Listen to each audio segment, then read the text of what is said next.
The skies darken as three fleets converge on Nagasaki harbor. Anjin-san stands aboard the flagship of the Red Seal fleet, his eyes fixed on the horizon where the Emperor's armada looms. The air crackles with tension as Admiral Rio barks orders, positioning his merchant ships into a defensive formation. Takeshi, now the de facto leader of Japan's fractured resistance, rallies his troops atop Nagasaki's walls. "Today we fight not just for our lives, but for the soul of Japan," he roars, his voice carrying over the din of preparation. The battle erupts with a thunderous exchange of cannon fire. The Emperor's fleet, bolstered by Portuguese galleons manned by Christian converts, unleashes a devastating barrage. Anjin-san counters with a daring maneuver, using smaller fishing boats as mobile fire ships to disrupt the enemy formation. As the navies clash, Princess Hana leads a contingent of archers, raining arrows upon the invaders attempting to scale Nagasaki's walls. Her keen eye spots a familiar figure among the enemy ranks, Father Mateo, the Jesuit who once sought Anjin-san's downfall, now leading a charge of Christian samurai. Admiral Rio's flagship engages the Emperor's lead vessel in a brutal broadside exchange. The Red Seal ships, though outnumbered, prove their worth as Anjin-san's European-inspired tactics allow them to outmaneuver the larger Imperial warships. Amidst the chaos, Takeshi faces a crisis of conscience.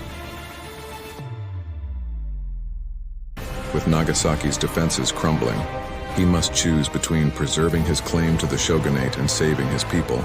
In a moment of selfless leadership, he orders the city's evacuation using the Red Seal fleet as cover. The tide turns when Anjin-san unveils his final gambit, a hidden cache of gunpowder planted throughout Nagasaki's harbor.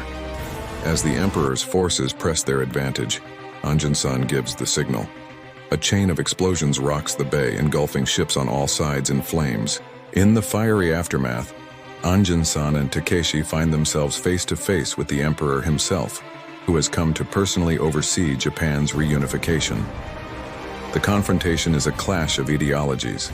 The Emperor's vision of an isolated, pure Japan against Anjin-san and Takeshi's dream of a nation open to the world. As dawn breaks, the smoke clears to reveal a changed landscape. Nagasaki lies in ruins, but the Emperor's fleet is in retreat. Anjin-san, bloodied but unbowed, stands with Takeshi and Princess Hana atop a hill overlooking the devastation. "What now?" Hana asks, her voice barely a whisper.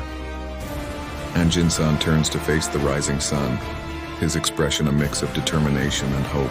"Now," he says, "we rebuild. Not just Nagasaki, but all of Japan. A nation that embraces both tradition and progress." The episode, and the series, concludes with a montage of Japan's slow recovery. We see glimpses of Anjin-san advising Takeshi as he assumes the role of shogun, Red Seal ships venturing forth to re-establish trade,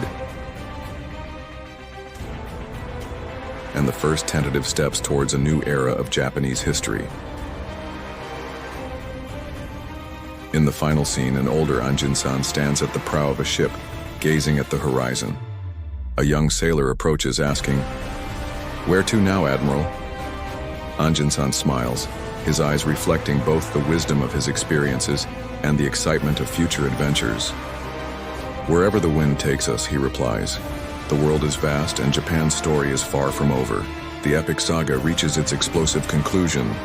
Like if you're breathless from this final battle, subscribe to relive the entire journey and share your thoughts on how Anjin-san's legacy will shape Japan's future.